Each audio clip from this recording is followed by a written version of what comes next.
Been a while, but we finally got some new Venezuela news. I'm very interested in the topic of Venezuela. However, news has been very slow to trickle out recently. Ever since the U.S. sort of ended its hard push to try and get Maduro out, the media has not really reported on Venezuela much. I guess there has been a need to propagandize the American people if the administration is less interested in overthrowing the government of Venezuela, or at least if they're being less aggressive about it. Now, the Norwegians recently have been trying to mediate talks between the Venezuelan opposition and the Maduro government there, and they've been holding talks in Oslo, Norway, between the two sides, trying to come to some sort of a compromise so that these people could go back to their daily lives and coexist in the same country again. Now, the U.S. was not happy about these talks, as I have stated in the past. They were not particularly interested in having these talks go on. They didn't really want to involve themselves. They did not endorse them, and they didn't consider them legitimate.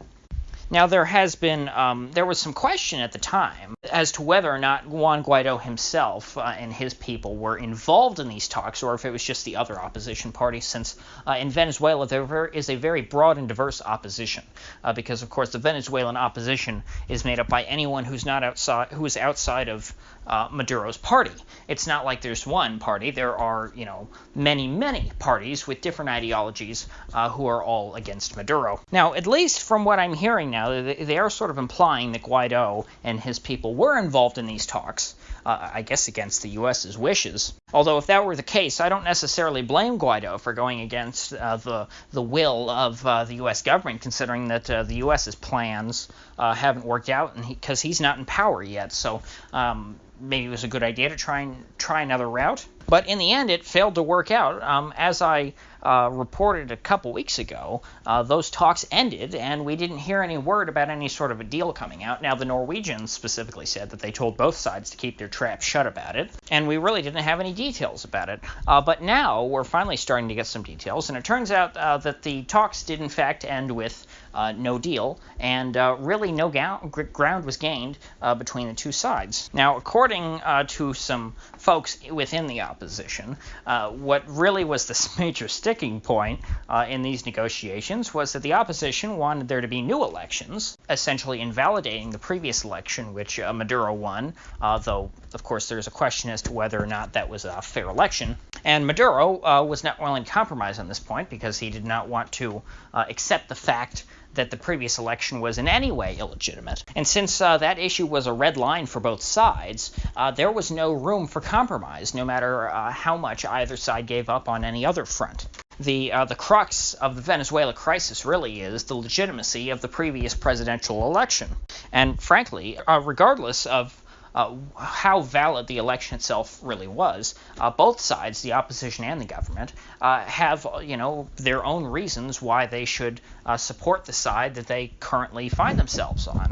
Because of course, for Maduro, since he won, he's heavily incentivized to try and say that the election was legitimate, because he doesn't want to consider his presidency to be illegitimate. And of course, the opposition, since they lost, they have a great incentive to call the election illegitimate, because then that can somehow give them some kind of solace in thinking that, well, they actually won.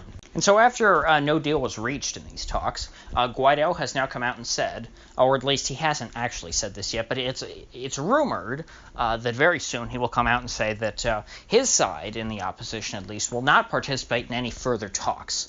And that would mean, of course, if Guaido is not involved with the opposition and the non-Guaido opposition, which of course would be everybody else, a pretty big group of people, if they made some kind of deal with Maduro without Guaido, the U.S. certainly would not recognize that, and they would consider the new government to be probably equally illegitimate as Maduro. I've made the comparison in the past to a potential non-Guaido opposition government and the government of Bishop Abel Muzorewa in the short-lived state of Zimbabwe Rhodesia. After the very long blockade and sanctioning of Rhodesia in the 1960s and 70s, Prime Minister Ian Smith, who the Western world and the communist world considered illegitimate, handed power over to an opposition figure named Bishop Abel Muzorewa. However, he was not the preferred opposition figure of the folks outside of the country. The international interests backed Robert Mugabe. So therefore, even after Smith's government ended and he handed over power to an opposition figure, that new government was still considered illegitimate and was still sanctioned. So needless to say, with Guaido out of the picture, any future talks really are pointless. Because at this point, the U.S. is pretty much has a full medieval blockade on Venezuela and their economy. Venezuela is non-functioning at this point, and a change of government to a more competent government who actually can get oil production back up really would not help them in any way, because they can't export their oil as it is. The U.S. sanctions are crippling their oil industry, which is one of the main reasons why production has collapsed. And if the sanctions that are currently on Venezuela weren't bad enough, Bolton has announced that John Bolton, that is, the National Security Advisor and chief regime change czar, he's announced that the oil sanctions are only going to get worse on Venezuela, and that the beatings will continue until morale improves. Essentially, the Venezuelan economy is being starved into submission.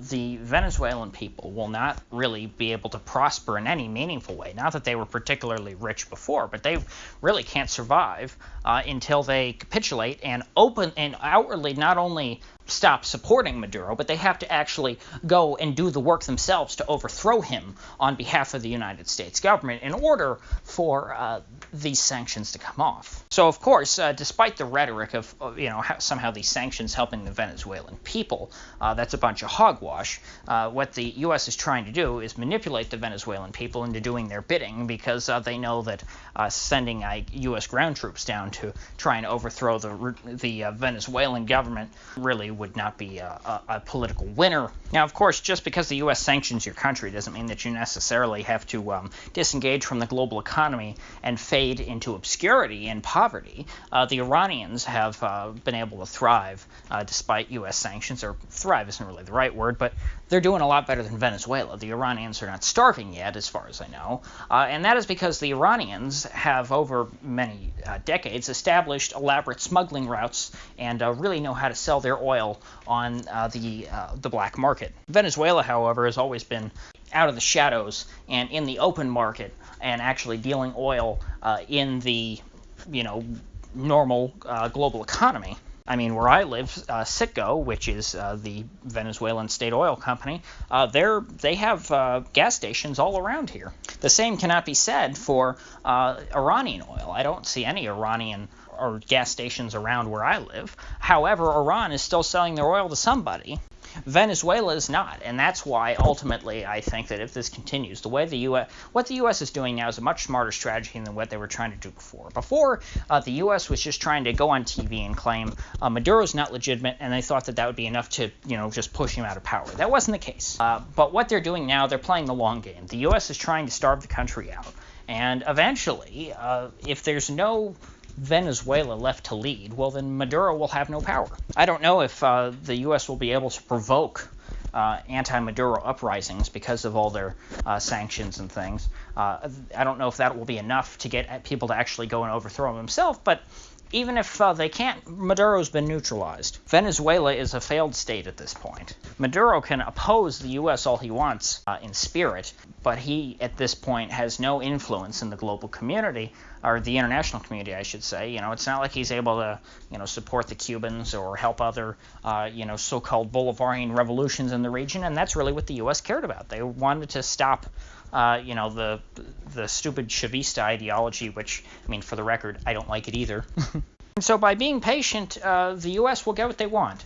And in some ways, they already have. The Venezuelan people be damned. The Bolivarian revolution is over. Now, if you gained anything of value out of this video, I'd appreciate you clicking that like button and subscribing. And if you do subscribe, please do click the bell, because I do upload every day, and I'd hate to have you miss one. So I'll see you folks back here tomorrow.